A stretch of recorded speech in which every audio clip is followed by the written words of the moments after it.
আপনারা জানেন যখন ইংরেজরা এই দেশকে ভাগ করার জন্য মানচিত্র তৈরি করা হয়েছিল, যে প্রথম মানচিত্রে কিন্তু আসাম, মেঘালয়, ত্রিপুরা এবং আমাদের সেই আপনার কলকাতা এগুলা সব নিয়েই কিন্তু বাংলার প্রপোজাল ছিল।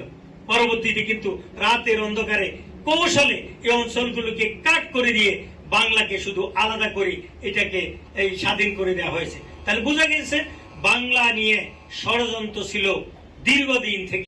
আপনারা জানেন যখন ইংরেজরা এই দেশকে ভাগ করার জন্য মানচিত্র তৈরি করা হয়েছিল, যে প্রথম মানচিত্রে কিন্তু আসাম, মেঘালয়, ত্রিপুরা এবং আমাদের সেই আপনার কলকাতা এগুলা সব নিয়েই কিন্তু বাংলার প্রপোজাল ছিল। পরবর্তীতে কিন্তু রাতের অন্ধকারে কৌশলে এই অঞ্চলগুলোকে কাট করে দিয়ে বাংলাকে শুধু আলাদা করে এটাকে স্বাধীন করে দেওয়া হয়েছে। তাহলে বোঝা গেছে বাংলা নিয়ে ষড়যন্ত্র ছিল দীর্ঘদিন থেকে।